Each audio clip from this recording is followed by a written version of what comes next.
Taste the Daily.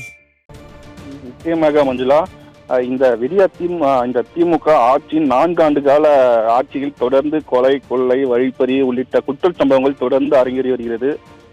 குறிப்பா செங்கல்பட்டு மாவட்டத்தை பொறுத்தவரை கடந்த சில மாதங்களாகவே தொடர்ந்து திருட்டு, வழிப்பறி உள்ளிட்ட குற்றச் சம்பவங்கள் அதிகரித்து வருவதும், காவல்துறையினர் குற்றவாளிகளை பிடிப்பதற்கு மெத்தன போக்கை காட்டி வருவதும் தொடர்ந்து அரங்கேறி வருகிறது. இந்த நிலையில் மீண்டும் ஒரு சம்பவமாக செங்கல்பட்டு அருகே பிரபல தொழிலதிபர் வீட்டில் நள்ளிரவில் பூட்டை உடைத்து வீட்டில் இருந்த சுமார் 1 கோடி ரூபாய் மதிப்பிலான 140 சவரன் தங்க நகைகளை கொள்ளையடித்த சம்பவம் பெரும் பரபரப்பை ஏற்படுத்தியிருக்கிறது.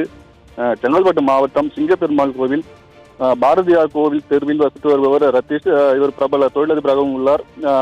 இவர் தனது குடும்பத்துடன் நேற்று இரவு பக்கத்து தெருவில் உள்ள தனது மகன் வீட்டில் தங்கியிருந்துள்ளார். இந்த நிலையில் இன்று காலை நிகழ்ச்சியில் ஒன்று பங்கேற்பதற்காக செல்வதற்கு தனது வீட்டிற்கு வந்த நிலையில் வீட்டின் பூட்டை உடைத்திருப்பதை கண்டு அதிர்ச்சி அடைந்தார்.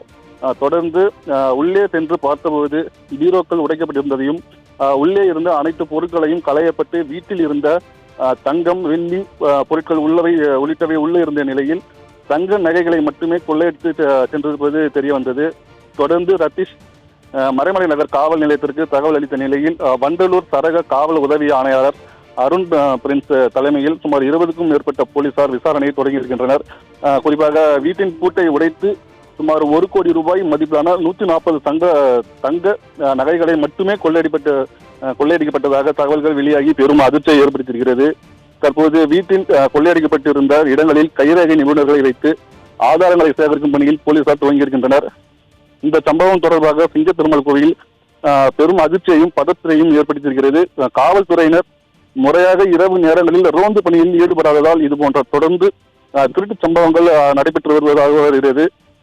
இனிமேலாவது இந்த காவல்துறையினர் முறையாக இரவு நேரங்களில் ரோந்து பணியில் ஈடுபட்டால் மட்டுமே இது போன்ற சம்பவங்களை தடுக்க முடியும் என பொதுமக்கள் குற்றம் சாட்டி வருகின்றனர். மஞ்சுளா.